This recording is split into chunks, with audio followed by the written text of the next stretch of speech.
The Australian Fitness Podcast is heading overseas today. It's tonight for me. It's today for my guest. We're going all the way over to Seattle in Washington to speak with a gentleman who I've been referred to by a past guest on the podcast, and that's Jay Ferrugia.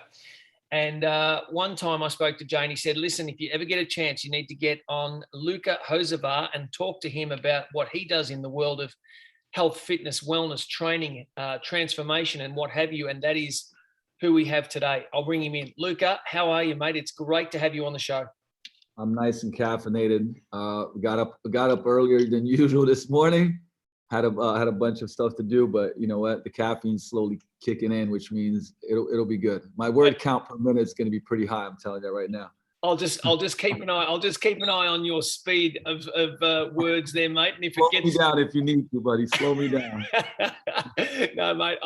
We're pretty good at understanding the American accent, and yours is nice and easy. Nice and easy. Now, Luka, before we go, I want you. Now, your business is Vigor Ground Fitness in Renton, Washington, which is a suburb of Seattle. Am I correct in saying that? Yeah. It's about good 10 minutes from downtown Seattle.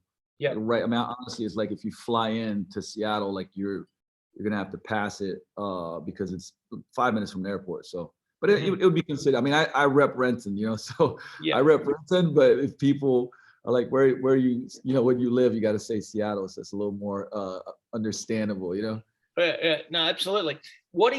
Tell me about your business and well, actually, before we go there, tell me about you. I want to understand your story a little bit. Who is Luka Hocevar? Where's he been in his life, and what brings you to this point in terms of fitness and training and running organizations like you do? Tell us your story. Ooh, that's good. You know what? That could be a long one, but I'm going to do I've done a lot of interviews, so I'm going to do my best to keep this as compact as possible. I'm originally I was born and raised in, I was born in 81 in Yugoslavia before the war, and traveled a lot. When I was 7, I moved to London, came back when I was 11, right around when the war started from Balkans, 91, where, a lot of I would say Slovenia became independent, and then Croatia, and then Bosnia, and that whole Balkan War lasted. I mean, thankfully we were very fortunate compared to, I would say Croatia, and especially Bosnia, because that war lasted till 97. But that was my childhood. My childhood was basketball was my passion. I was insanely passionate about it, not necessarily good at it. Where I come from, I'm 6 foot in my sneakers. That's not, and that was like later on in life. We got a lot of tall players.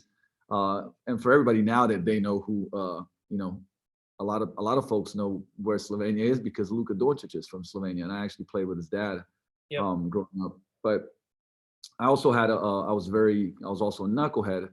So my teenage years were very, very, it was roller coasterish, but I was in organized crime for a long time. And it's actually part of the reason I left to, I was already playing kind of pro ball when I was 17, and I left to go to the US and play college ball. And when I was 18, a little over 18 years old, but a big reason for that was to continue playing ball, if I would have stayed in Slovenia, I had no desire for school or anything else. I mean, I was in the streets doing drugs and playing basketball, so, but I got in a lot of, let's just say that I got to a crossroads where, if I didn't make that decision to go to the US and play ball, it was not a good path for me. Let's just put it that way. And so I left, and kind of, I want to say on a whim, but it was a pretty quick decision. And then I played 4 years of college ball. I was upstate New York for 2 years in the junior college, and I went to Southern Virginia for 2. And then I went to overseas and played pro basketball in Ukraine, Slovenia, NBA Summer Pro League 2004. So that was a big part of my life. Now, there's always, this is important, to get to where I am, like underlyingly, okay, there was always a fitness and performance thing in my life. And it started, I was a scrawny kid. I never got picked, to play ball. I had a chip on my shoulder, and I would train like a psychotic person. That's kind of still never gone away, I guess. But but that was, and my mom opened up. So my mom worked at the bank, and with her friend, she opened a gym. So she'd work at the bank half the day and get off of work and then work the other half the day at a gym. It's a little small 1,500 square foot gym. It was a membership gym in a physical education building. So in Eastern Europe, you have a lot of these physical education buildings with, basketball court, gymnastics, all that stuff. So at the top, she rented out this place. And I must have been 13, 14 years old. And I started going to lift there. And I was very fortunate. I mean, I didn't even know how fortunate I was until later on, but there was a national championship power lifter that worked out there, taught me a lot about, lifts, the big lifts and everything else. And the bottom, this was crazy. At the bottom of the building was a little kind of shithole gym, but in there trained one of the guys, his name's Aljaž Bigan, who was a 5-time world champion on a straddle gymnastics. Right. And so it's 2 guys that were basically, world-class, world champion legends. And they would come up too and do some training there, even though they did most of their training at the bottom. And they'd show me everything from bodyweight exercises to, and I mean, you can't get better than that. So, but I got hooked. And what really hooked me was that nobody was really like, there's no basketball players lifting, let alone at 14 years old. And I got stronger and I put on muscle, and I'd come to practice, and I was, all of a sudden I had, was able to physically start being better than people as far as, moving them around, and my step got quicker. I was jumping higher. And that's when I got hooked, so and like this, like I said, foresight 2020, there was like, okay, and it made me more confident too, because I was a scrawny kid, so I put on some muscle. And I started, reading everything there was to read. At that point in time, you already had Elite FTS had a site, strengthcoach.com, T Nation. I was reading, Speed Trap from Charlie Francis, and I got so into like the performance side of basketball. Basically, it was the performance side of things so that I could be better at basketball. Yep. And again, fortunately enough, my basketball coach, I was like, he knew I was semi-psychotic, like just anything to improve performance. And his friend was this guy's name's, put it this way, I don't expect anybody to pronounce this, but his name was Srđan Đorđević, but he was one of the top track and field coaches in Eastern Europe. Actually trained Marilyn Adi for the last 6-7 years of her career, Brigitte Bukovic. So we're talking about Olympic medal type stuff. Yeah. And he's, and so Boris went to him and said, hey, listen, I got this kid, he's crazy. Wants to get faster, wants to dunk it, what can you do with him? So he thinks that I won't, he goes like, listen, tell the kid to come in the morning before school, train with our athletes, thinking I won't be there like 6:15 a.m. in the morning, or 6. I mean, it was early, right before school. And boom, I show up, and I show up every day. And at the beginning, he was annoyed, he's like, fuck, this kid's showing up, I'm asking all these questions. I'm just, and then after a while, he was like, man, this guy is very, very dedicated and crazy. But I was training in the mornings with, silver medalist from the '92 Olympics, Brigitte Bukovic. She showed me how to do foot fire, 10% sprint sleds. And so I'm just taking all this stuff in, learning, training really, really hard. But at this time, if you asked me, like anything about being a strength and conditioning coach or a trainer or anything like that, I mean, there's one thing in my mind: I'm going to play pro ball and I'm going to be the best at it, right? I'm going to go to the NBA. Yeah. But this love was developing. And so, fast forward, I go in college, pretty much I'm there to play ball. So I took business management as my bachelor's, but because I was so into training, I took all these electives, exercise science, kinesiology. So I ended up getting a minor from it just because I was like, well, shit, I really love this. And when I came out of school, obviously I was playing ball. I was still like, I mean, even in college, everybody was like, ask Luka what to do, because this dude's like, I'm reading books on training all day, every article you can imagine. And also, when I was playing pro, I was going to seminars, which is, so when I met Eric Cressy, for anybody who knows Eric Cressy, obviously he's the Yankees director of performance. Me and Eric go back like 16 years, 15, 16 years. And where I first, we emailed back and forth. When I first met him was in Birmingham, England. because I Right. flew to London and went to Birmingham to attend an event with him, that he was presenting on with Nick Grantham, and bought all his products, this, that, the other. Ended up a year later going up to see him in Boston and staying there for like I think 7 or 9 days, training with him, hanging out the whole time. So I mean, I was as into stuff as any human could ever be, which is, like I said, my obsessive personality on this side. Yep. And so that was kind of there. And when I was playing pro ball for 3 years, there was a point in time where, I was like, do I continue doing this? It was very, very tough decision for me. But what was happening is, like, my last year I was playing for this team called Triglav, it was a Pro D1 team in Slovenia. And I was training every, 2 days for basketball. I was in the gym lifting weights. But a lot of folks were asking me about training. And what I started doing is like taking a couple people on and really enjoying it. I wrote a couple articles for this magazine called Saleable, which was big distribution for the gyms. And one was on low back pain, because I had dealt with low back pain at that point in time quite a bit. And people were coming in going like, oh, did you write the article on low back pain? I got low back pain. Can I train with you? So I started taking on a couple of people there. Part of the reason too was because pro sport is not always what you think it is. So my last year, like, there's a couple of years where, teams are not paying you. It's crazy. So I was doing that. And back then, and I can't remember the exact year this was, but we also learned from a friend of ours that played, he's a national handball player. Handball is not big in the US, but it's big in Europe. Yeah. And it's a very athletic, it's very quick and very athletic. Very quick, very physical, very physical. And this guy was doing kettlebell training.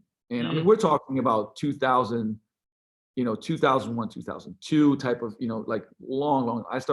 We were the first people actually in that part of Europe to get the RKC, do kettlebell training. And he taught me and my brother kettlebells. And we really liked it, kind of took that stuff on. And my brother was training and my brother used to play soccer and pro soccer. And he had a couple of guys. He said, look, man, I'm training him with kettlebells, but I don't have really time. Like, you're super into this stuff. You want to take him? I said, yeah. And started training them. And they went to my brother and they were like, hey, listen, man, there's something, your brother just has a knack for this stuff. He's just, coaching. He just makes you get the most out of it. And he talks shit, he coaches, he's just, great at it. And so I was, all of a sudden, basically my days are get up in the morning, a basketball practice, go to the gym. All of a sudden I'm training a bunch of people, going to another practice. And not really making much money from it. But what I'm recognizing is a joy, like a very, very fulfilling feeling of coaching. Now, I part of that was certainly because a big part of my life was, and we can dig into it. I'm not, I've talked about it before. I'm not the person that would hold back from it. But, I sold drugs. As a stick-up kid, I did a lot of, it's like robbing, stealing, like things that don't make you feel good, and this really made me feel good. I always wanted to kind of tilt the scale of karma in my life, and so I just got a gut feeling like, man, like this, I love doing this. And at that point in time in Slovenia, there was not an industry. Yep. So there was not one personal trainer in the country that all they did was personal training and made really good money, right? Yep. You had strength and conditioning coaches and you had hobbyists, right? Like I do this and I personal train on the side. So there was nothing really to look to. But what we started doing is, we started having these groups and we were doing kettlebell training, but we didn't have a space. So there's a place, it's called Tivoli Park. It's a beautiful park in downtown Ljubljana. And we'd go there and it has, it's cool because it has trails. It's got pull-up bars. It's got all these different things. And we'd bring the bells, we bring the kegs and ropes and, we'd start training. And it started when, we'd have 3 people, 4 people, and then it was 6 and then 8. People be walking through and going like, what are these, metal balls you guys are swinging? And you'd go like, hey, just join us on Friday for a free session. And then it became 15 and 16 and, bunch of groups. And I went to my brother and I was like, man, listen, like I have this gut feeling like we're onto something here. This is not a fluke. People are getting crazy results. They're loving it. They're telling everybody about it. There's no social media. There's no nothing. It's pure as it gets, and it took me some time to convince him. And, his big thing was like, hey, you're going to leave to go to the US. Cause at that point in time, I was engaged to be married with my college sweetheart. And I was just like, listen, man, even if that happens, like, I'm telling you, like, we got something. And so finally kind of he gives in. We buy a bunch of kettlebells and barbells and kind of like, base level stuff. And we go into a 470 square foot room. And that 470 square foot room, within months, the busy times were packed with these groups. And then went to 2,200 square foot space. And then at that point in time, I left. I left to go to the US. But that was 15 plus years ago. And that gym now is, like I said, is the Vigor Ground gym in Slovenia, which is the number one training performance gym. And what was interesting about that too is that when I hired a consultant, that was the number one guy in the country for gyms and, kind of consulting on the business side. And I came to him with this idea, and I'm like, I've always been like, if I'm into something, I'm very into something. I'm fired up as can be. And I got this idea. I'm telling you, like, performance training, and but for general pop too, like, we're all athletes, but train like an athlete for life, but do it in a smart way. And he was like, I love your enthusiasm, I love your passion, but it won't work. There's no gyms like that because there's no market for it. So that's why there's no gyms like that, And I was like, well, you're wrong. Like, there's a reason why I went from 2 people to 4 to 10 to 15 to 20. Like, it's proof of concept, Yes. like yes. There's a proof of concept. Like, and I know the results people are getting. I know the way that they're feeling. Like, it's there, And he's like, and I paid this guy a good chunk of money. I mean, the money that I didn't really have money, and he's telling me no. So I was just like, fuck this, So we went for it, and I want to say the rest is history, because for me, it's like I literally had to, I made a little bit of a name for myself there, and I had to start from scratch because came to the US, broke as can be, and started big box gyms, started LA Fitness. From there, went to Vision Quest. From, with the same mission and vision, was like, I want to build a Vigor Ground here. Sure. And so now it's been 13 plus years that, working every, format there is to work. I got a little garage gym, actually, like literally a couple of weeks after the recession of 2008, so it's the worst timing. But same thing, just like in Slovenia, I had that gut feeling. I was like, I got to do this. Everybody was like, no, wait for, it's the worst, the worst recession in 44 decades. It's not a good idea. But the people I was coaching, once again, I just knew I had to do it. And it was about a 900 square foot garage. Ironically, it's 400 yards down the street from where we are now in the building that I bought, 4 or 5 years ago. A little garage, no windows. It was a shithole, but it had character. Yeah. And we started there, and then built it up from there. Went from garage to 4,700 square foot space, and we were there for about 6 years. And now, for 5 years ago, I bought a 12,000 square foot building. We ripped it apart and made it into what Vigor Ground is today. Wow. So Luka, the gym that was in Slovenia, that's still there? Yeah, it's still there. Yeah. And is it run by your brother? My brother, 2 of my best friends, another guy, Grega. So I'm trying to not be biased, because basically I consult now for them. I don't do any day-to-day stuff. And my ownership is minimal, because those guys really, took it over, made it work and everything. But sure. We're the standard. We're number one. Just like here, we do the Vigor Ground gym in Seattle. There's more continuing education than any gym, I believe, in the country. And that's not opinionated. I can put it down on paper, and it's, we have, pre-COVID, we're averaging 10, 11 seminars and certifications per year. Yeah, right. Which is unheard of. And in Slovenia, we're the same. We fly in international, speakers. I go there usually a couple times a year. So it's, So what? Okay, so your gym. If I walk into Vigor Ground in Seattle, what's the experience? What am I going to see? What am I going to find? What am I going to experience? What's the look? What's the feel? explain to me how that operates, and also add to that, please. You obviously have a desire, and also you understand the importance and relevance of ongoing education. How does that tie in, and why do you believe that's so critical? Because I'm with you on that. I believe it's critical as well. But you're taking it to another level with the education and with the development of other coaches and trainers, I'm assuming. Yes. I mean, first on the experience, like, I got to pause a little because I had a vision, and look, you got to see things, you got to see them, you got to believe them. And then if you have a target and a trajectory, then the things you do day in and day out, it's easier to say yes and no to, and it's an interesting story. And I promise, like, sometimes I veer off, but I tie it back in. It seems like I'm veering off, but I promise I tie it back in. And a buddy of mine, AJ Roberts, maybe you guys have heard of him. He used to be the world record powerlifter. Now he's running companies. He's a great dude. He was at my older gym, and I had a big whiteboard on the wall behind my desk. And he came down, and I worked with him with some mobility stuff. He was struggling with some things, and we're hanging out. And he's like, "Yo, what's the board behind your thingy?" And it says Tomorrowland on it, right? Yep. It's a drill that I used to do. It's called Tomorrowland. And I wrote on there, it's like 10,000 plus square foot space, group training, semi-private training, smoothie bar, physical therapy. Like, I had this whole thing like written out. It's like, "What's that?" And I said, "Well, that's what I'm going to build. I'm going to create this." Oh man, that's cool.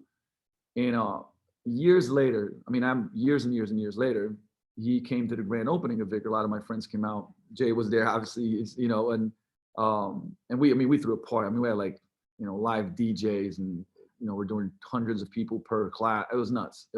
And he walks in, it's like, and I'm, it's a crazy day, and he pulls me aside and he said, "Man, I remember that whiteboard." It's like, "Dude, this is everything that was written on there, like almost to the T." It's kind of like freaky, right? Yeah. And there's a thing about dreaming and visions, and I'm a big, like, doodler, whiteboarder. I gotta see it, I gotta write it out, I gotta make it, like, I gotta feel it, right? And then you work, and it's like, Gary Vee has this saying, calls it clouds and dirt. I don't know if you guys ever heard of it, clouds and dirt, but what clouds and dirt means is, clouds is the vision. Clouds is like the North Star. It's the stuff that guides you, right? And Sure. and the dirt's the work, Mm. and everything else in between doesn't fucking matter. It's like, so I'm like, I got the clouds, and then, like, I put my head down and I go, and so that the vision was, I believe in this saying that environment triggers behaviors. And behavior change psychology and behavior change, I would say science shows and proves that the fastest way to change is to change environments, right? And that are ones that are conducive to different behaviors. That means also people, right? People, places, everything. Yep. And so for me, it was like, there was a part of, obviously, the whole building situation, which we can dive into as far as the training industry goes. There was a part, like, I wanted to own, because equity, and Yep. like, how do you create exit strategies and long-term, I would say, security and wealth and all these different things. I knew that's what I wanted, so that's what I worked towards. But I wanted this place to be like, when you walk in, that you feel something. So if you walk into Vigor, if anybody goes online and Google's Vigor Round Fitness and Performance Seattle, and you look at the pictures, right? There's a lot of art. Yep. A lot of details, and I wanted to walk in and feel stuff. Yep. So it's things that are our values. You come in, and there's a beautiful front desk. It's like everything custom made, like to the T.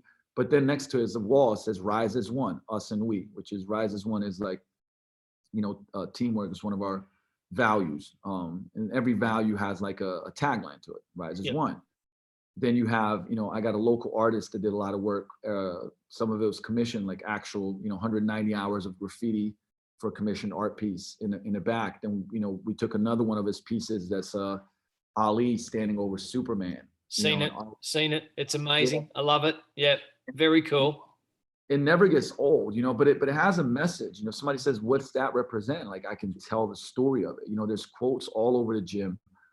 And it is a representation of myself and Vigor over the years. And so and there's, doesn't matter how many times you come in, we get a lot of, actually we just had a company, it was like, hey, we want to shoot a video here for the, for a brand, because the lighting and just the feel, and, it's, the building is actually 98 years old. And it was so relevant because when we ripped it apart, like it's like a dome, and it's still made out of, they don't even build this way. Like the trusses are made out of wood, like big chunks of wood that you don't, I mean, the architects were like blown away, right? Because they're like, man, this is so vintage, right? You can't even get this anymore. No. And what it represents to me too, like everything, everything is a story, everything's a narrative. And it's like, I wanted to keep that feel of old, like, it's like the history, like never forget where you come from, but always look, like never forget what you come from, but work in the present to build a better future. And I wanted the building to represent that. I wanted the feel of vigor to be like, there's, it's grit, but it's not, but it's still like sophisticated, right? And so that's the feel. Like when people walk, we have a partnership with Fit Bar Cafe, which is they do smoothies and acai bowls and like healthy snacks and stuff, really good. So I used to go to their other cafe and I say, hey, I want this in here. So we kind of made a deal there in the lobby. They're great. They're awesome fit. But people come in a Fit Bar and go like, holy shit, what is this gym? And then there's another commission piece of a Vigor Samurai, right when you come in, by Alexander Kotz, same thing. And that tells a story. People say, hey, what's the samurai for? And I'm a big fan of Bushido, the warrior's way. And I tell the story, and it's like, there's like I said, there's a feeling there, right? You come in, and one of the quotes is one of my favorite quotes from Maya Angelou's on the walls, right? People will forget what you said, people will forget what you do, but they'll never forget how you make them feel. And and that's like almost a daily philosophy is, right? Person comes in, make it the best part of their day. They might feel shitty, but they're going to leave better. They're going to feel more accomplished. They're going to feel more confident.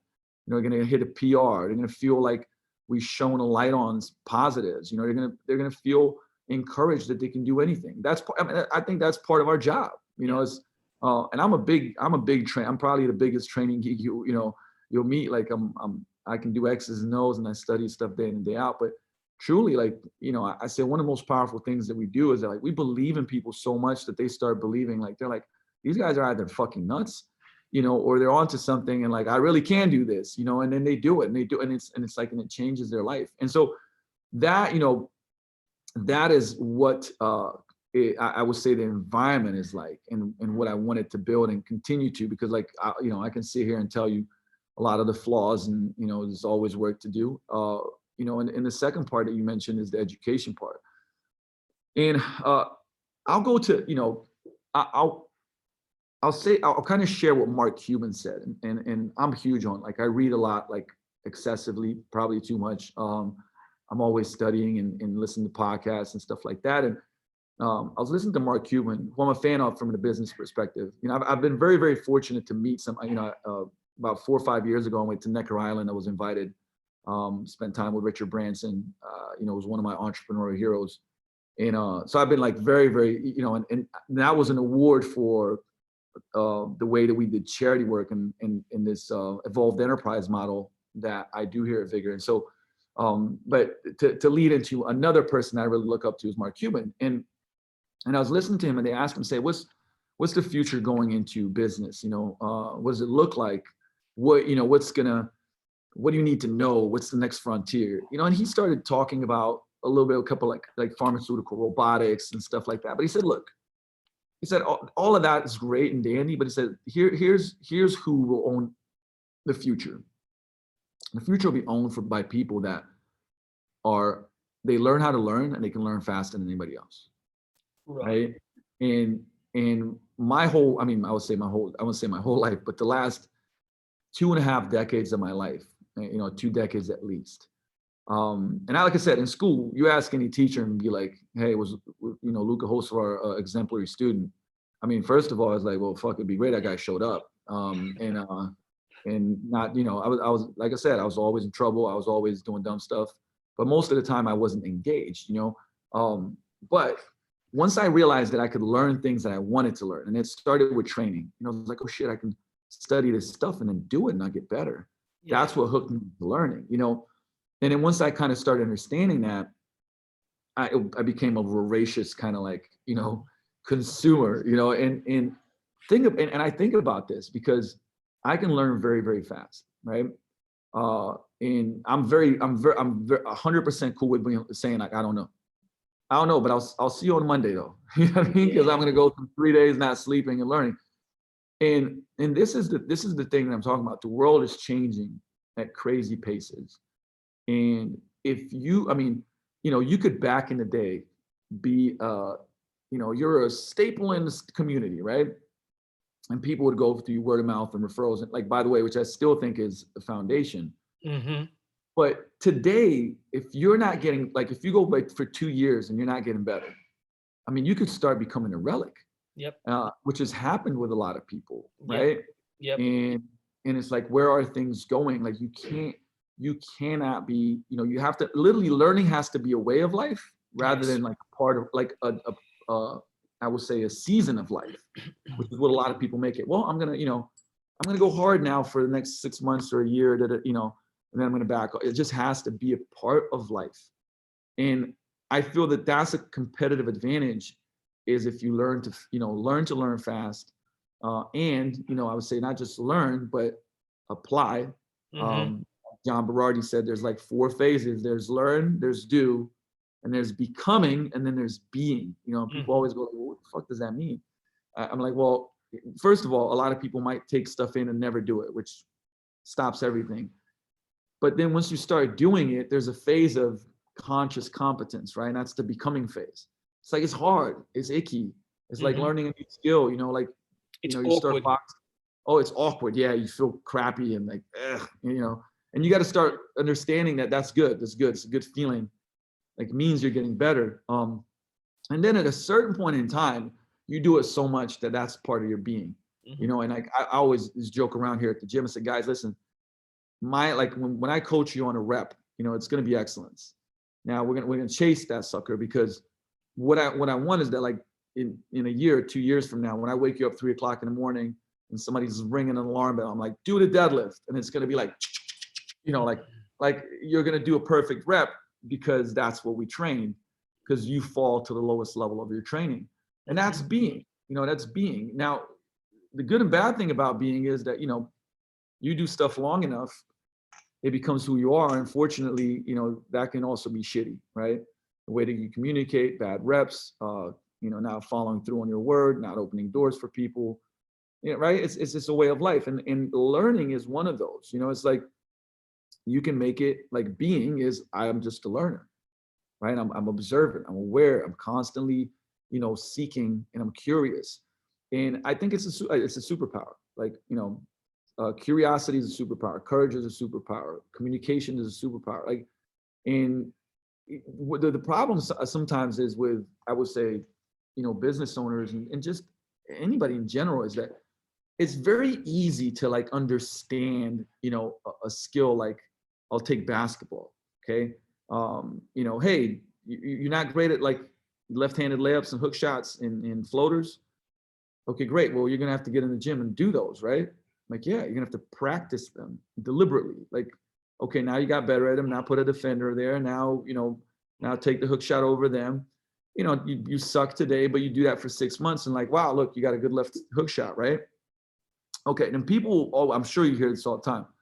I want to get better at fill in the blank, communication. I want to get better at marketing. I want to get better at storytelling. And I'll go like, all right, listen, so when are you practicing that? What do you mean? Well, I mean, saying like in your calendar, when I look at your calendar and I look at this Google calendar, where is practice of said thing that you want to improve, you know? And it's like this kind of like, ooh, I don't get it. Like, listen, you go and dribble and throw, you know, the basketball. Where's your dribbling of communication? Where's your dribbling of marketing? Where's your dribbling of storytelling? You know, and this is, and the thing is, you have to make it a practice. And then you're going to take that, you know, apply, do, becoming to being, you know. It's like, I plugged in an example, you know, storytelling. I got this from Martin Rooney, who, you know, is a great friend I spent tons of time with and learned that from. I started storytelling in every class, in every session, even in semi-privates. You know, like, I'd read books, I'd put on a 4x6 card, like, oh, this is a great story. Or I start using my own stories in my own life. But then I did it so much that it's like I just started telling stories all the time. Yeah. Right. But it took years and thousands of repetitions. But I had to deliberately, I was like, okay, today in our classes, this is a story that I'm going to tell. Yep. And I had a 4x6 card and I pulled it out and I memorized and I went over it. And I did that for years. Right. Or communication. I was like, oh shit, I would do a bunch of videos. I'm like, oh, I'm still doing and and this, and pause. And, okay, cool. Toastmasters. Okay, cool. Talk like Ted, this, that, hire Roger Love. Like, I mean, whatever it takes. But the thing is, but there was an actual action of like, I need help and I'm going to get help from this. Right. And so this is part of the, what I help, people in business. And when we do our business coaching, because a lot of times it's like, there's a skill, like there's a knowledge or a capacity gap and you got to fill it. And like, if you want to get better at this, you got to start actually doing it and taking out time for it. Right. Your kid has soccer practice. Well, that shit's going to be in the calendar 100% because it's important. Right. Yeah. It should be. Date night should be in there, right? If it's important. Your clients, coaching your clients should be there. Team meeting. Okay, where are these things that you want to really get good at and it's going to be your competitive advantage? You got to plug them in. Now, with Vigor, my kind of thirst of curiosity, it became a value of ours. So, I started, and back in the day, like people don't know me, I didn't have any clout or whatever. So I'd have to, hey, would you come in and do an in-staff, and I'd have to shell out a lot of money to do that. But I would travel the world. I mean, in the last 15 years, I've been at 263 live events, and that's including me speaking, but that's a lot of events. And so, it started being that people were like, man, this guy's at everything. So I built these relationships and took people to dinners and lunches. And, when somebody sees you a lot, there's this proximity and frequency and likability formula, it goes up. And, I build these relationships and I go like, hey, listen, would you do a seminar at my place? And so we started doing seminars. And at the beginning, it was more challenging to get folks. But, my team would get educated, I'd get educated, and I'd build these relationships. And over a lot of time, a speaker would come back and go like, hey, like we were at Vigor, it was amazing. Like we got treated amazingly well. Like you should check it out. Call Luka if you want to do stuff in Seattle, And then that snowball kind of started rolling to where, we've become a place where certain organizations do things every year, right? So it's a recurring relationship. Yep. And then whoever I want to, essentially it's like, okay, what do we need to get better at? Oh, that guy's the best. Boom, call, come through, And it's a win-win situation, right? I mean, they'll do well. My team gets educated. I'm always like learning. So but once again, it's a way of life and it's a value, right? If it's a value, it can't pop up here and there, right? It's got to be there every day. It's the way that you live. But it is a competitive advantage, right? Like, think about it this way. If you constantly have feedback or, because for me, it'd be like somebody comes through and does a certification for the first time, and the whole team will learn something. I'm like, all right, guys, what did you love? Oh, I love this. I love that. Okay, cool. Let's implement one or two things right off the bat. Like, boom, seminar weekend over the seminar. Seminar over the weekend. Monday, we're already doing it. Yep. Right, we're applying it. Yep. Now we're not applying everything, but we're applying some powerful things we learned. Boom. Right. So if we have 8, 10, 12 of those per year, right? That means that at least that many times we're improving. And that doesn't count our in-staffs and other education and certifications that coaches will get, or I push on them. Like, so man, like you gotta look at it this way. If you are competing, and I believe more in collaboration than competition, but man, that's scary. Like you don't want me to come to your area. No, no. But here's the thing. It's take all that stuff away, the competition stuff. When you learn and you apply, there's a Sebastian Junger talks about it in Tribes, right? It's three things. In our intrinsic motivation of human beings is three things. One, competence, right? Getting better makes us intrinsically motivated. So like you take away everything and that already is worth it. Number two is contribution. which I think is connected, right? You get more competent, share more, social media, podcasts, obviously face-to-face, give more to the community. And then 3 is connection, which I probably think is the most important, which is obviously relationships, tribes, building the communities. And so, but that's the part of it, the learning part. Well, you become more competent, and it just makes your life better. You enjoy it more. Yeah. I was interested when you said earlier, you spoke about that really early experience where you found yourself as a young guy, almost by accident, around some very accomplished coaches and trainers and athletes. And I want to ask you, in your, how have you developed your own philosophy towards training? What does that look like?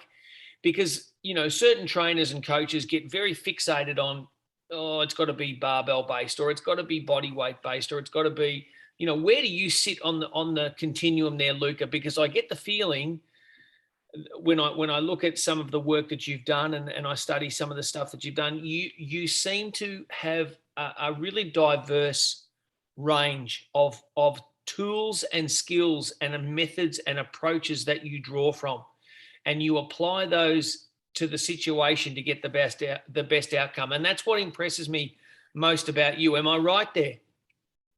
Yeah, and I think I have to start off with, I think we all, there's a Yoshi Yamamoto, who's a famous designer, said something that really, I wrote a post about it a little while ago, because you know why? Because in fitness, it's like, there's this whole thing like, that guy's copying this guy and it's copying. It's like, we're fucking all copying. Like, yeah. When Yoshi Yamamoto said, copy, copy, copy, and you shall find yourself.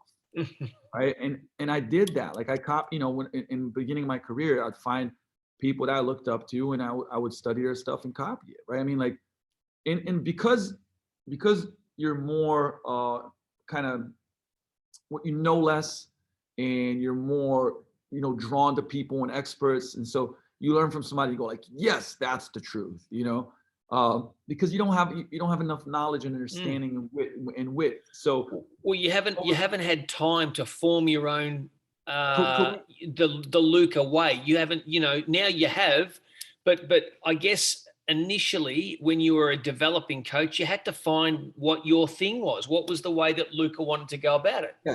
And so this is my recommendation. Have you ever heard the cook and the chef analogy? No. So this is what I recommend, even to our, interns and things like that. Like, when you, for instance, like, if you're not like if you haven't put like thousands of hours into cooking, right? But you got a girl coming over, you want to impress her. I mean, what are you gonna do? Like, you're gonna get a cookbook from a great chef. You're gonna follow that thing to the T, so you don't fuck it up, so that the girl's like, man, you can cook. but the thing is like, so there's people that have done stuff and have created models and systems, and they've developed these things, and they put it into cookbooks, training methodologies, programs, and even that, like, a lot of people have similar, I always say, like, look, all these folks that are arguing, usually they agree on 80-90% of the stuff anyways. Study the 80% of the stuff they agree on, right? But and I think at the beginning, like, you got to be a cook, and you usually got to be a cook for a long time. To be honest with you, some people never progress past cooks, and that's okay. They can become phenomenal cooks, taking I would say recipes other people did and applying them in an incredible way. If anybody's ever been to Japan, I've been to Japan. I'm a big fan of Japan, right? And I'm a big foodie. Okay, so very big foodie. Some of the best meals I've ever had were in Japan. Now, the best Belgian chocolates I've had in Japan. Okay, the best chicken katsu, I can't even call it that because it's too good. Japan. So we can go down the list of these foods from other places that they make better, right? Because you know why? They're going by the cookbook, but they do it so fucking well that they're the best, right? Yeah. And so, and the thing is I look at it that way. You can, don't get me, don't think like that's a bad thing. I don't think that you have to become a chef, but once you become really good at cooking, right? And you've learned a lot of stuff, and like you learn about the spices, and you learn about the heat, and you learn about salt and humidities and how to do the smoking, and then you start testing. and you find, and that's, to me, that's a chef, you know. And like when it comes to training, coaching, program design, all these different things, you got to become a very, very good cook first. And that was my, you know, career at the beginning. It was like, you know, and like I said, once again, I'll say I'm very grateful. And I'll say I created a lot of these opportunities too. And I, you know, paid the price. But where I grew up with, you know, Eric Cressy and Mike Robertson and Pavel Tsatsouline was my, you know, was one of my mentors. You know, I mean, we learned kettlebells from him, you know, and the greats, and, you know, as Steve Maxwell. And I mean, it's like I can keep going on, where the people that I was around that molded me, you know, were some of the, you know, the best of the best in the world, you know. And I would be inspired, and I'd be like, I'm gonna, you know, it's like, obviously Eric was phenomenal even back then already, but, you know, he became more niche toward baseball. But obviously that's, you know, he's one of the best performance guys on the planet, period. Great with shoulders. And I would be like, man, I'm going to learn everything, you know, that I can from that guy. And so, but it was a cookbook, right? Cookbook, kettlebells from Pavel, cookbook, you know what I mean? Like we were the first RKC instructors in that part of Eastern Europe, and dominated. I mean, it was, you know, we were so into it. And I would study, and like, and it's like, there's a confusion part of this, by the way, right? Because you learn this thing, and then down the line you learn this thing, and you're like, what's going on? This guy said this, this guy said that. And you have this kind of a challenging part of your development where there's some confusion, and there's, you know, but that's part of it. It's like the learning we talked about before. You're struggling with it, you're wrestling with it. And like the Bruce Lee analogy, like, you know, if you are applying, now this is the key. This is the problem that we get nowadays, okay, with all the online shit, and people are learning stuff, but they're not applying it enough, okay? They go like, no, that's the truth. I say, okay, let me see your training. Like, you're not even fucking doing this. Like, I've spent like 60 to 70,000 hours training between myself, training others. I mean, that's like 4.5 to 5 years of every second of my life in the gym, you know, and it's like, no, I've done that program. I've done it myself, and I've done it with hundreds of other people.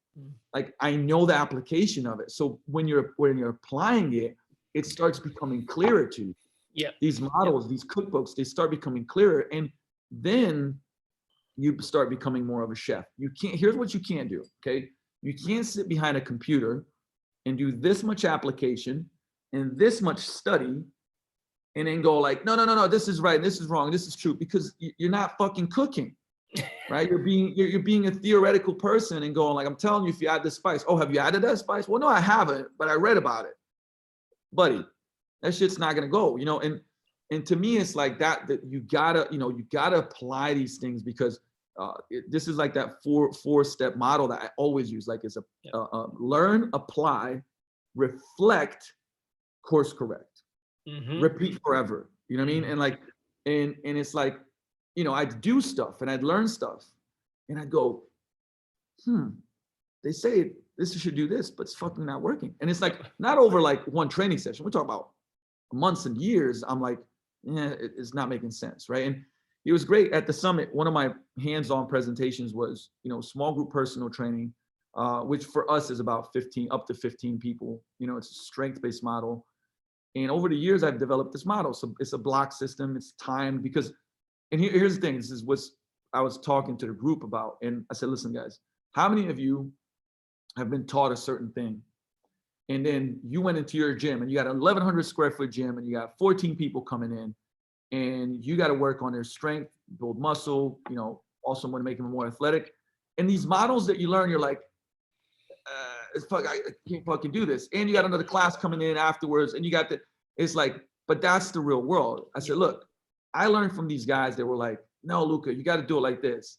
And after a while, I was like, oh, can you show me how you do that with a 1,200 square foot gym with 16 people in a class, only 2 trap bars, and da-da-da-da.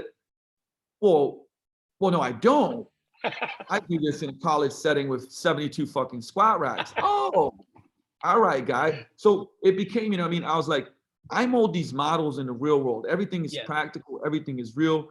I've coached, you know, 75 kids in a small space out on the field. I've trained, you know, 30 baseball players at the same time. I've ran charity events with 150 people in a group out on the street or in a bigger facility. Like, the range of stuff is so wide that like you start really figuring shit out and going like, hey, look, yeah, this might work great one-on-one or maybe but it's not going to work here. This works great off here. Oh, we got all these, like I said, I work with pro teams at the highest levels. I work with high school teams. These guys got all these constraints. Well, these guys got all these constraints, and you got to work within them. So you got to take that cookbook knowledge and then start really like just being a chef and like, hey, listen, it's kind of like, I'm going to go to a homeless shelter, make some delicious food. That's going to look different than like, here's a 5-star kitchen. You got 2 days to get prepped for a gala dinner, right? Like that's how training is. And like, and there is no way. And this is why people say like, Luka, why do you still coach? Well, first of all, I fucking love it. And I back in the day, some mentors or some people would say, hey, work on the business, not in the business. I 100% agree, by the way, and took myself out of coaching. I was still doing it. I was never on the books though. And I found myself being pretty miserable. Yeah. I'm like, I love coaching, so then it starts being, you kind of go into like, well, what I do need to outsource. I need to work on a business more. But like, why don't I do all the stuff that I enjoy? And like, my mission, like I can say it, face to face to anybody. I want to be the greatest. What does that even mean? I don't know. It doesn't matter. It's just chasing the unicorn anyways. But like, it's like, I want to keep learning and applying. And every day, my day is like, I get up, I come and coach, right? I lead a team. I got a number of businesses, but like, I'm coaching day in and day out. I'm on the floor. I train elite level athletes, to kids, to people in between, to rehab, to like, you name it. So I'm always in the dirt, doing the work, getting better. So, because my mission is to then teach that to others, so our Vigor Summit is like, I tell people there's 2 things I'm trying to, well, 3 that I really want to do with the summit. 1, help you become a better coach so you get better results for your clients so that we can, create a ripple effect and like change the world, as cliche as this sounds, right? Number 2 is I want to help you get better at business, because there's coaching and then there's a business of coaching. Those are 2 different things: marketing, sales, fulfillment, delivery, systems, team building, leadership. You want to be in business, you got to fucking get good at it, period. And then number 3 is like to light, I can't create a fire in you, but there's fuel there. And if I find the right fuel, I'm going to light a spark so you fucking get, because you don't leave the summit and are not on fire. If you're not on fire, you shouldn't be in this industry and you got to get out, and that's good too, because it tells you like, I'm not in the right place. And the only way I can do that, like I feel like authentically, and anybody can do that, is to live this stuff, and it's like, this is a tough business. Like it's a tough business, very, very tough. One of the hardest in the world, I think.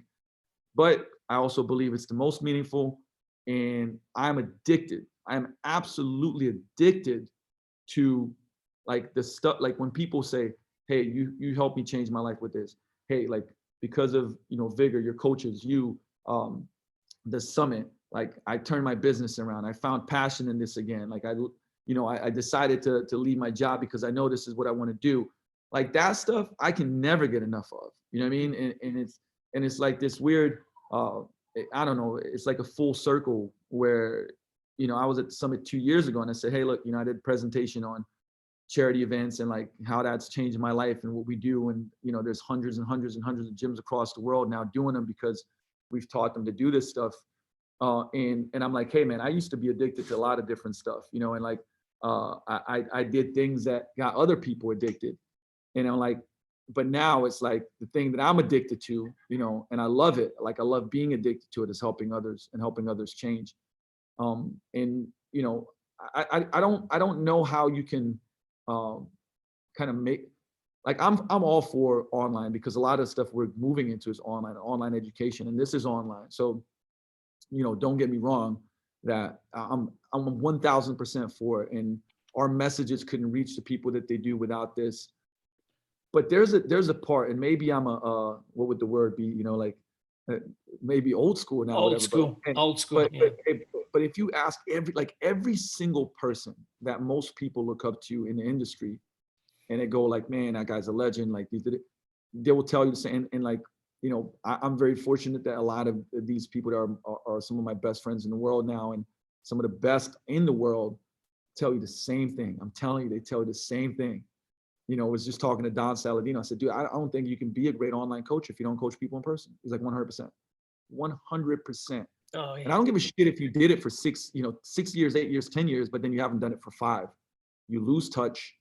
Now, how much of that should you do? I don't know, right? I mean, you don't have to coach 40 hours a week and this, that, the other, but you gotta keep, you gotta stay there. You gotta stay in the trenches. You gotta keep a pulse on it all, You've got to keep your skills sharp, don't you? Oh, you have to. It's the same thing as like, basketball. I still go and play it. And I'm trying to be more consistent and frequent with it, but same thing. Like I'll come back and I'm rusty, right? And then I play, once to twice a week for 2-3 months, and I'm like, you probably don't want to play me right now, but it's like it's different. It's visceral, man. Like this, and I would say this in any service industry. So it's skin to skin. I'm a huge fan of like the restaurant industry, which I would say that is a harder industry than fitness. Yeah, that's the tough. hardest industry in the world. And like these last 2 years have been, obviously catastrophic for, and I eat out lunch every day, low support and local. I spend a ton of money because man, like I know what they're going through because we're going through it, but it's even harder for them. And, there's a guy, I don't know if people heard of him. I'm a big, he's been my mentor from afar, as Danny Meyer. And Danny Meyer is one of the greatest restaurateurs of our time. He also, hit it big with Shake Shack, which is now like, his organization is now $1 billion company because of Shake Shack. But it's 13 James Beard Award restaurants. But the big thing about him, there's a book he wrote. It's called Setting the Table. I think it's one of the greatest business books ever written. And he calls people in the service industry and in the restaurant industry hospitalitarians. It's a word that he made up. And it's like they're not service, there's hospitality, and I feel like in fitness that there's a lot of people that do it right, but I feel like more people should look at it that way. And the example is, and like I love stories and analogies because I think they connect, right? And he calls them the 51ers, and 51ers are basically, it's like this. Imagine there's 100 points, 100%, 100 points. And if I teach you everything there is to know about like things like program design, vector force production, coaching cues, nutrition, X and O's, sleep, like all those things, right? Like you're fucking amazing at this stuff. You get 49 out of 100 points. Okay. The 51, that's care, it's empathy, it's being like literally fulfilled by service, great communicator, teamwork, work ethic, right? Now the thing is that the human element. The human element, absolutely. And it's like the 49 I can teach all day. You can come in, know nothing, just being enthusiastic about fitness and be a sponge. I can teach you the 49. Man, I can't teach you the 51, right? I can maybe shift it some, but it's like I can't teach you that. And it's like the example is like how moths get attracted to light, right? But imagine like in today's world, there's unfortunately too many things that like shine bright. Okay, so they shine bright. It's good marketing, it's good message, whatever. But when you come to the light, it's like a cold fluorescent shine. There's no heat to it. There's no warmth to it, right? And to me, that's like you got the 49 and you're great at the 49 and you're shining bright. But then when you come close, there's no heat, there's no warmth, there's nothing that makes you want to keep there and keeps you comfortable and safe. And that's and like it needs more. The X's and O's need a lot more of the 51 and the hospitalitarians in our industry. And see, the thing is, like for me, I've always been like, I want to go online, I want to grow all these different things. And I mean, we are online, we're doing a bunch of stuff, but it's like community, is everything. Like to me, I can't live without it. That's why I'm I'm a brick and mortar business owner. I'll never not be, whatever I end up building that's online and investments and stuff that we do, like I'll never change that because, and I'm trying to buy more commercial real estate and build more community and build Vigorville because that like, and I'm European, you know what I mean? Like you go to the cafe, you drink a coffee, you know what I mean? Like you walk around town, like you say, you shake hands and fucking kiss babies. I mean, and I think it's part of the construct of life. When we talked about those 3 C's, is connection. It's like people, I think this example of, COVID has shown more so than ever that we are connected human beings, and you take that away from us, you might as well take life away from us. You might as well. It's like it sucks the soul out of everything that we are. And there's a lot of work to be done in a lot of countries around the world in terms of rebuilding that connection and regaining that human element, because I think that for whatever reason in places around the world, connection has been destroyed in a lot of ways, and it shows, doesn't it? It shows, Luka. Disrupted, and the thing is, and this is what's so, it's actually, it can become depressing thinking about it on a large scale. So my mission, on a day-to-day basis is that I can't affect politics, personally.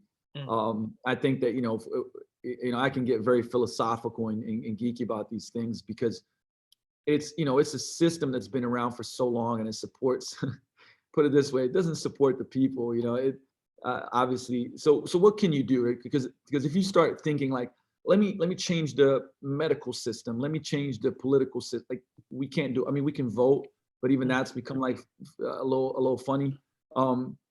What can I do? Well, what I can do, I tell you what, every day the person that I see, I can make them feel better. I can make them feel more understood. We could disagree on a lot of stuff. I can still show them love. I can show them empathy. I can share my skill set. And I can do that with each individual, with a team, with our community here in Renton, with the industry. Like I said, whether it's on a podcast like this or I shoot a video, that's what I can do. And I will do that full throttle, full gusto. And that's how you change, your world. Yeah. And it's a ripple effect, and the thing is, like, I think one of the things that, the things that is happening now because of, like I said, the world in the last, like I said, 18 to 20 months is, people say that like the opposite of courage is fear, right? But it's not, it's apathy, Yeah. It's disconnection. It's like, basically what it is like, why does it even fucking matter? I'm not doing this, right? And courage is like, listen, I'm going to still show up. I'm going to do my thing. Because like, well, I can't change anything. Yes, you can. The person that comes in, one of our values is servant leader is like, leave it better than you found it, right? Leave it better than you found it. Person comes in, leave them better than you found them. They're going to leave in a better place. Your coaches, leave them better than you found them. The space, clean it up, man. Leave it better than you found it. Community, I'm going to go around today, buy some coffees for some people. I'm going to spend some money with local businesses. I'm going to run a charity event. I'm going to give money to an organization that needs it. You know what I mean? I'm going to run a scholarship for kids in a low income area that can't do it, but I can do a lot. You can do a lot. Everybody can do a lot. At the summit, I said, listen, guys, on my second presentation, I said, you're not doing enough. I'm not doing enough. You're not doing enough. Who ran a charity event this week? Okay. Who went and donated? Can you do that? Everybody raise their hand. I'm like, listen, I need you to fucking go out there and do more, right? Stop being like, oh, I can't change. Yes, you can, right? Everybody's got to do more. I don't care. You feel down. I'll tell you what, I've been through some very, very, very lows in my life, like low times in my life. I mean, we're talking about rock bottom. And the thing that, I'll tell you what didn't help, going inside and telling like, and being like, oh my God, hard times, woe is me. Like, you know what I did? That foresight 2020 changed my life was go out and help. I started helping people, started helping me. It made me feel good about myself. It started building my self-esteem back up. It made me feel like I was worth something. So that's cool. It's like, don't, get external. You're going through hard times, help somebody else. Yeah. And as a business, and I get it, guys, I get it. Like this is, it's the hardest, like close to 50% of all gyms in America have shut down. Like people have left the industry. Great coaches said, fuck it, we're going to go in another industry. Yeah. This year we named the summit Can't Stop, Won't Stop because, one, I love the bad boy era of hip hop, but also because you can't. I think it's the greatest industry in the world. I really do. I really believe that. And my mission is, on a community side is like, yes, like brick and mortar, boots on the ground here in Renton, we're going to change the community. But in the industry, like that's my mission. How can we get, more coaches to do better. And I mean better, like, better for themselves, make more money, like, get what they deserve. Because, man, like, I know so many incredible coaches that are changing so many people, and, and they're not like building, I would say, a career and security and wealth and things that I believe that everybody should have. We're a young industry. These things need to be taught, and I learned them, the hard way. I come from socialism. It's like where I come from, these are not the thing. Like, I really had to completely shift my mind. I never had investors. I never had this, that, the others. Everything was built from scratch. Everything was proof of concept. Everything was from the ground up. And I believe we're just getting started, but, man, we've built something special that's affecting a lot of people. And I want to help as many coaches do the same. Yeah. And that's how you change shit. Like, ripples create waves, man. Ripples create waves. Outstanding. I tell you, we could have gone in 1,000 different directions during this episode, but I'm glad we went where you took us. And that was really, thinking about, I guess, the bigger picture, because it's not just about, well, it's certainly not about sets and reps and volume and intensity and any of that stuff. That's a very small part of it. It's, if you get this stuff right, as you've said, you literally can impact lives in a massive way. And one of the things you mentioned was when you spoke to your summit attendees. I actually saw that clip on one of your social media grabs. You're an authentic man, Luka. You really are. You're quite philosophical. You're worldly. I love the approach you have in terms of thinking of others more so than what you're what's in it for you. I think that's amazing. You impress me, man. You really do. And I think as a coach, you're outstanding. From a technical nuts and bolts perspective, you are clearly very knowledgeable and very good at what you do. Mate, I appreciate it. It's been awesome. And I'm so glad that Jay hooked us up and told me to hassle you and contact you and get you on the show, mate. I appreciate the hassle. On a serious note, my days are, insanity is probably a good word. I love what I do, but there's a lot going on. So I really appreciate it, to be honest. Great. I really enjoyed this conversation. We could maybe next time go more into the X's and O's and nuts and bolts. That's okay. I'll geek out on that too, by far. I just feel like, there's something, you feel something. I feel like this is the message that really needs to be shared. I get really, really, really passionate about this because, this is a very hard time. And, agreed. I think that we're going, and look, I'm a forever optimist. I'm a realistic optimist, right? I think 2022 is going to be a hard year, economically, probably everywhere around the world. But with that said, okay, like, I want to make sure that people, because it's very easy to give into like, oh shit, fear and scare. Listen, I've built businesses through the hardest of times, not on purpose. Like, hey, let me wait for the shittiest time. It just was. And it's like, there's amazing opportunities. And for people that, want to operate the way that I'm talking about, hospitalitarian, giving their all, being committed and all in the community, seeking that, chasing the unicorn, being excellent, serving their clients with everything they got. You will, like, not only like you'll grow more possibly through a hard time than you would through a non-hard time. I promise you that, because there's only so many people that will, I love this saying. It's been attributed to me. I'm sure I stole it somewhere and I just forgot fucking who from, but like, it's like, what's difficult is scarce and what's scarce is valuable. Remember this forever. What's difficult is scarce, what's scarce is valuable. Okay. When everybody can do it, it's not difficult and it's not scarce. Okay. So that's the thing, is like, man, like, you put out so much content, like, yes, it's fucking a full-time job almost. It's difficult, scarce.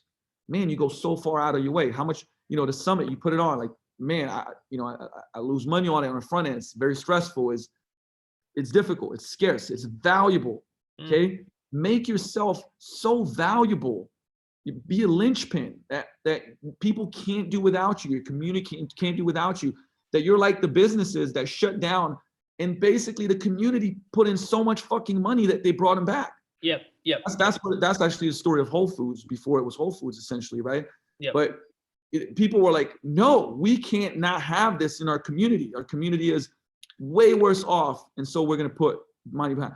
Be that person, be that business. Well, absolutely. Luka, I can, just quickly, I can tell you my business, the area that I live, the town that I live in is a small town. It's in a regional area of my state. The population of where I live is only 7,500 people.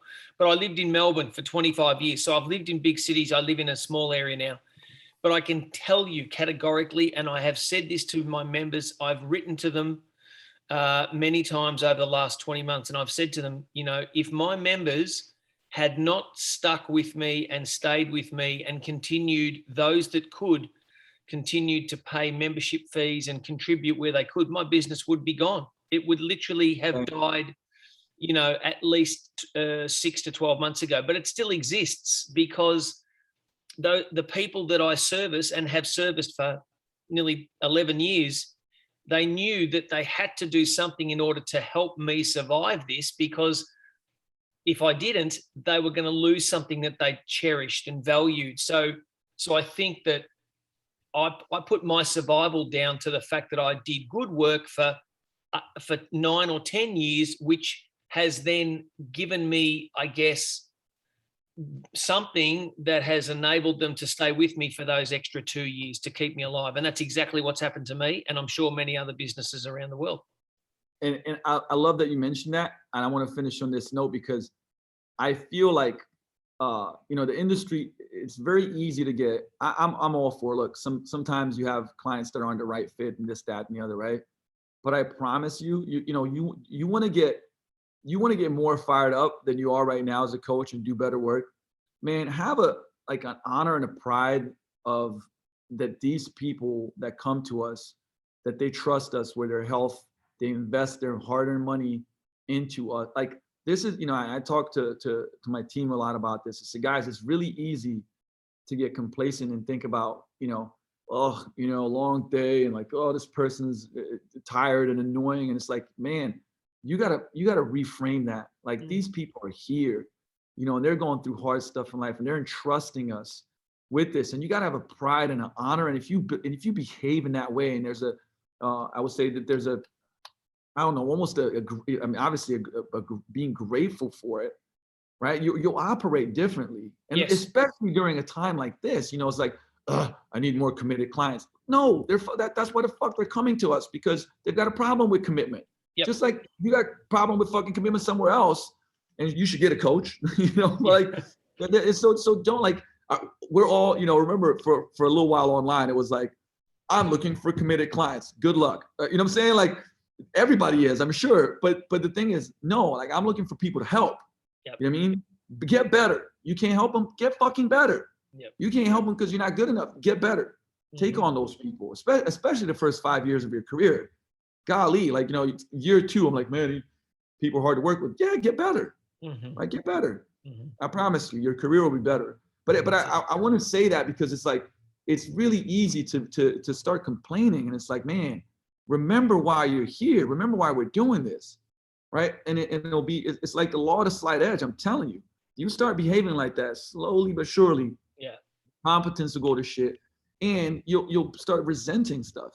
Be grateful every day, get better every day, apply all of that stuff, and be like I said, have an honor and a pride behind, what we do, because it will make you better. It'll make you more money, make you happier. It'll build you a better career, have happier clients that are more engaged. Like all of the stuff that you want will happen when you do that, and it seems like a small thing, but you got to practice it. Just like you got to practice gratitude every day. And you're like, man, I'm thankful for my clients that support a whole team of people, our community, put food on my table, allow me to support my family and give back to, the people. And so start the day like that, and for the next 30 days, let me know how it goes.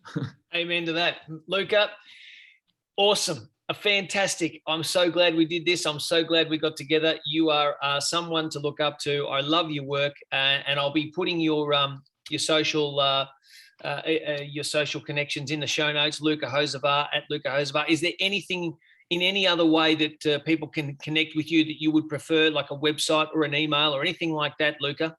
Well, most of my listeners are in Australia, so you might get some people from down under coming to see you. I love Australia. So you guys come along. Obviously, the time zone difference is a little bit different. Yeah.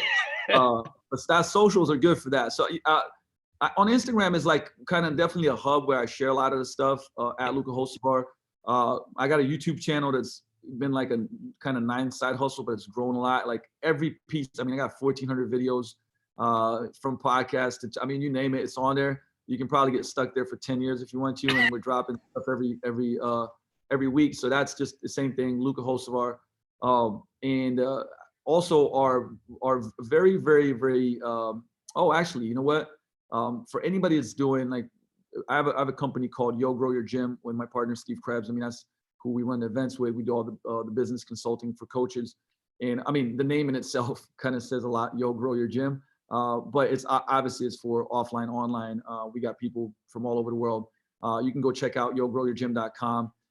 It's where, like I said, we have a program that we just launched. It's the most affordable we've ever done. Part of the reason because of everything that's going on with COVID. We want to help, our goal is in the next 3 years to help 10,000 coaches build a career, and like I said, long-term career that's secure, that they love, build, like I said, build a profitable business that is predictable and sustainable. So you can check that out there too. And but that majority of the stuff you can get from there. All right, man. I'll put all that in the show notes. And once again, thanks for being on the show. My pleasure.